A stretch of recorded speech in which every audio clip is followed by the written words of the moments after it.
আসসালামু আলাইকুম এভরিওয়ান। আজকে ভিডিওটা শুরু করছি সকাল থেকে। তো এখন তো প্রায় সকাল 10টা বাজে।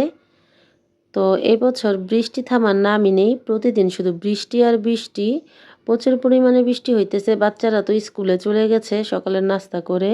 তো আমি রান্নাঘরে চলে আসলাম। তো এখন একটু চা বানিয়ে নিচ্ছি। তো সকালে চা খাওয়া হয়নি, এখন তো রান্নার সময় হয়ে গেছে।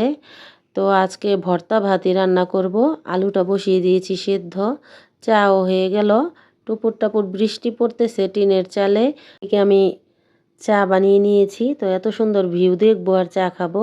তো এখন চা খাইতেছি, এরপর তো ভাত বসিয়ে দিয়েছিলাম, ভাতেও বলক চলে আসছে। তো আজকে ডালও রান্না করব। এইদিকে ডালের মধ্যে সব কিছু দিয়ে এবার চুলোয় বসিয়ে দিয়েছি, কিছুক্ষণ ভেজে একটু পানি দিয়ে কষিয়ে নিব। তো এরপরে দিয়ে দিব সেদ্ধ হওয়ার জন্য পানি, তো যেটাকে আমরা তরকারি ডাল বলে থাকি। তো এভাবে রান্না করব। সাথে হচ্ছে চান্দা মাছ ভাজবো, মানে রূপচাঁদা মাছ। সেই দিন তো চলে গিয়েছিলাম আড়তে, আড়ত থেকে এই রূপচাঁদা মাছও এনেছি। তো মাছের মধ্যে ভালোভাবে মশলা মেখে রেখেছি, মাছগুলিও ভেজে নেব। তো এইদিকে কথা বলতে বলতে ডালও রান্না হয়ে গেছে। এই যে হচ্ছে ডালের ফাইনাল লুক।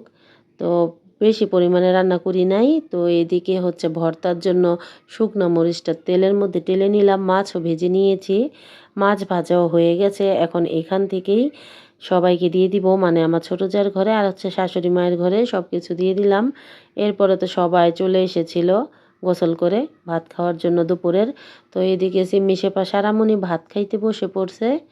আমার কোলে তো সিমরানমণি, তো সিমরানমণিকে ঘুম পাড়াবো, তারপর আমি ভাত খাবো। তো এই যে আমার শাশুড়ি মা পাঠিয়েছে উস্তা ভাজি, সাথে ছিল চিংড়ি মাছ। আর হচ্ছে আমার ছোটো যা পাঠিয়েছে ঢেঁড়স ডাল, ডিম ভুনা, সাথে ছিল ছোটো মাছ দিয়ে বেগুন দিয়ে চচ্চড়ি। তো দেখুন কত রকমের খাবার আমরা খাইতেছি। তো খাওয়ার পরে ওরা ঘুমিয়ে পড়েছিল। আমি এইদিকে কেক ডেকোরেশন করে নিলাম, সব কিছু রেডি করে রেখেছিলাম, শুধুমাত্র কেকের নামটা বাকি ছিল। তো সব কিছু আর কি করে নিলাম। এইদিকে কেকটা অর্ডারের ছিল, তো কেক দেখানো হয় না, আমার কাছে অনেক কেকের অর্ডার আসে, ভিডিও করা হয় না তেমনভাবে। তো ওই পাশে যে কেকটা দেখা যাচ্ছে ওই কেকটা তো শেফার জন্মদিন চলে গেছে, যেই দিন ওর বাবার ফ্লাইট ছিল সেই দিন। তো তখন আর কেকটা বানানো হয়নি, আজকে বানাই দিলাম। তো আপনাদেরকে বলবো ওই কেকের মধ্যে 3 পিস লেখা কিসের জন্য। তো এই কেকটি এখন ডেকোরেশন করে নিয়েছি, সব কিছু রেডি করে আপনাদের সাথে একটু শেয়ার করলাম, একটু ছবি তুললাম আর হচ্ছে ভিডিও করলাম। ওই কেকটাও ছিল, ওই ব্যান্টো কেকটাও অর্ডারের ছিল, আর 1 পাউন্ডের এই কেকটা অর্ডারের ছিল। আর একটা কেক আমাদের বাড়িতে খাওয়ার জন্য বানাইছি। এখানে একটি কেক অর্ডারের গেলে আমার বাচ্চাদের জন্য আরেকটি কেক বানাতে হয়, কারণ ওরা কেক অনেক পছন্দ করে, আর চকলেট কেকটা সবারই খুবই পছন্দের। তো এবার কেকগুলির অনেকই ভিডিও বানানো হলো, রিলস বানানো হলো। এরপর এক এক করে কেকগুলি রেখে দিব, একটু পরে আবার অর্ডারের কেকটা নেওয়ার জন্য চলে আসবে।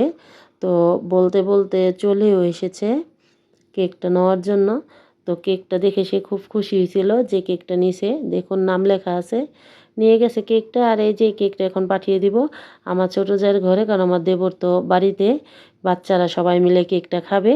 আর যেই দলটা হেরে গেছে সেই দলের জন্য এই কেকটা বানাইছি, তারা সবাই এই দলের ফ্যান। তো তাদেরকে এই কেকটা আমি গিফট করলাম।